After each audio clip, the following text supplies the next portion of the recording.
Gibran ini justru telah memperkosa kesempatan anak muda Indonesia untuk mendapatkan hak menjadi pemimpin di negeri ini.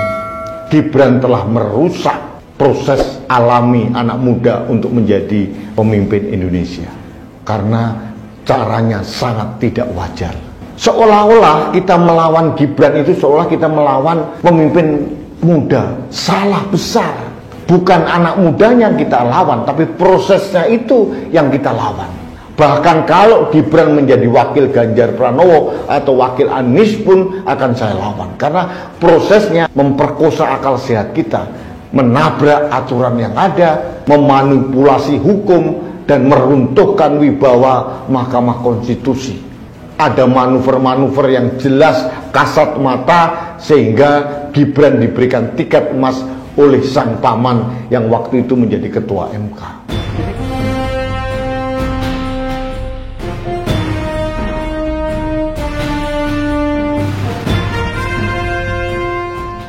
Jadi bukan karena anak mudanya. Jadi kalau ada orang yang mengatakan dulu Bung Karno umur berapa, Syahrir umur berapa, ini adalah pendapat yang koplah. Karena apa?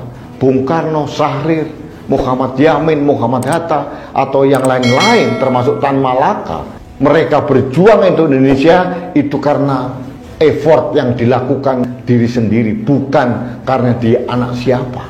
Prosesnya melalui proses yang sangat luar biasa hebat. Kalau Gibran prosesnya kan melompat-lompat. Tiba-tiba dari penjual martabak menjadi wali kota. Begitu mudah melawan musuh yang sudah disiapkan, pasti kalah. Kemudian wali kota melompat jadi cawapres dengan privilege, dengan manuver dan akrobat hukum yang dilakukan oleh bapaknya. Assalamualaikum warahmatullahi wabarakatuh. Teman-teman, jumpa kembali dengan Enjoy Channel, channel yang membahas berita teraktual, terhangat, dan sedang menjadi perbincangan publik. Sahabat Enjoy Channel, kali ini yang akan kita bahas mengenai debat Capres 2024. Banyak warga masyarakat yang menunggu-nunggu terkait debat ini, karena menarik teman.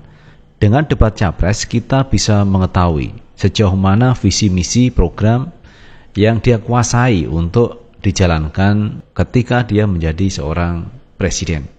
Maka di debat ini akan teruji siapa yang punya kualitas dan siapa yang tidak punya kualitas.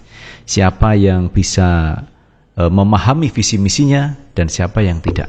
Maka perlulah diadakan debat Capres. Nah, tetapi teman, ini ada berita yang cukup menarik, bahwa debat Capres ini tidak diadakan secara khusus di 2024 ini. Mengapa seperti itu? Maka KPU aja yang tahu teman-teman. Kenapa seperti itu? Karena kalau lihat di 2019 kemarin ada debat khusus Capres. Ini menarik untuk menguji visi misi dari seorang Cawapres. Tetapi untuk debat kali ini ditiadakan khusus untuk Capres. Kalaupun ada nanti ada pendampingan dari Capresnya. Ini menjadi sesuatu yang aneh teman, sesuatu yang berbeda untuk di Pilpres 2024. Harusnya diberikan ruang tempat khusus untuk Capres untuk melakukan debat. Di sana ada Mahfud MD, ada Muhaimin Iskandar, ada Gibran Raka Buming Raka. Jadi dengan adanya debat Capres, akhirnya kita tahu, oh ternyata seperti ini loh kemampuan seorang Capres kita. Tetapi kalau ditiadakan, maka ini menjadi sesuatu yang menjadi pertanyaan, kenapa ditiadakan? Nah, mengenai ditiadakannya debat Capres, coba kita tonton video yang satu ini.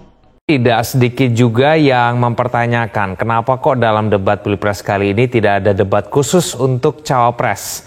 Nah, menurut Mbak Nini sendiri, penting tidak sih kita menghadirkan debat khusus untuk Cawapres begitu?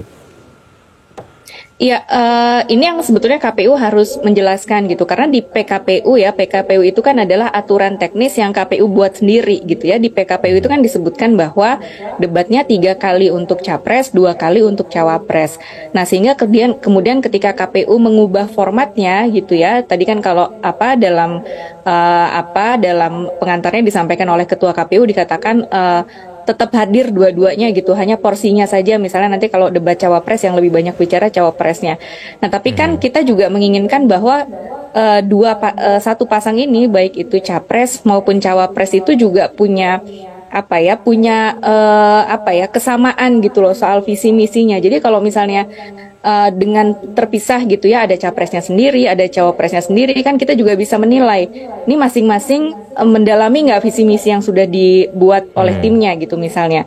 Nah kalau sama-sama kan tadi kita kan pengen misalnya responnya cepat gitu ya. Kalau misalnya nanti ketika ditanya ada diskusi dulu gitu misalnya antar pasangan ini, kan kita jadi publik ya akan menjadi penilaian kembali gitu ya bagi publik dalam menilai pasangan calon masing-masing ini gitu. Dengan tidak adanya debat khusus untuk capres, kira-kira menguntungkan salah satu paslon tidak sih Mbak Denis?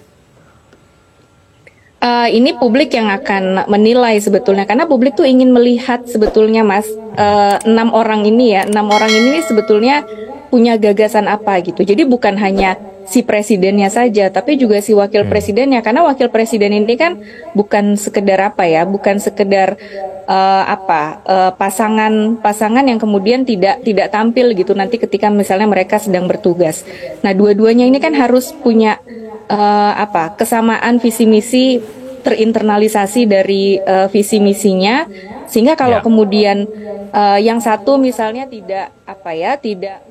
Nah itu sahabat Enjoy Channel mengenai ditiadakannya debat cawapres secara khusus. Kalau kita ingat teman, di 2019 kemarin ada debat khusus cawapres. Jadi tidak ada pendamping dari capresnya, khusus cawapres. Nah ini dengan debat seperti itu kita bisa menilai kemampuan dari seorang capres tersebut, mampu tidak memimpin seluruh rakyat Indonesia dengan program dan misinya. Jadi kalau dia mampu memberikan argumentasinya, membuat narasi-narasi yang positif terkait keindonesiaan, maka publik akan yakin bahwa orang itu mampu memimpin Indonesia. Nah, tapi kalau seperti ini, ada debat khusus capres tapi didampingi oleh capresnya. Porsinya yang lebih banyak nanti yang bicara adalah capresnya. Nah, ini kan tidak khusus. Sebaiknya memang tidak didampingi oleh capresnya agar dia itu mampu mengeksplorasi kemampuannya terkait visi dan misi programnya untuk ke depan. Nah teman-teman, terkait itu semua ini ada berita yang juga cukup menarik kita bahas terkait ditiadakannya debat capres di 2024. Teman-teman, kita baca beritanya, kita ambil dari CNN Nasional. TPN Ganjar duga skema debat Cawapres KPU untuk akomodasi Gibran. Tim Pemenangan Nasional TPN Ganjar Mahfud menduga skema debat Pilpres 2024 yang telah ditetapkan Komisi Pemilihan Umum KPU untuk mengakomodasi kubu Cawapres nomor urut 2 Gibran Raka Buming Raka. KPU telah menetapkan 5 kali debat Capres-Capres dan semuanya akan diikuti semua paslon. Dalam aturan itu, meskipun ada 2 debat khusus Capres tetap akan ikut mendampingi. Tapi tentu hasil rembuk di KPU tersebut bisa dilihat secara tak langsung oleh masyarakat sebagai bentuk kompromi yang kemungkinan besar untuk mengakomodir kepentingan Gibran, kata juru bicara TPN Ganjar, Ciko Hakim saat dihubungi Jumat 1 Desember 2023.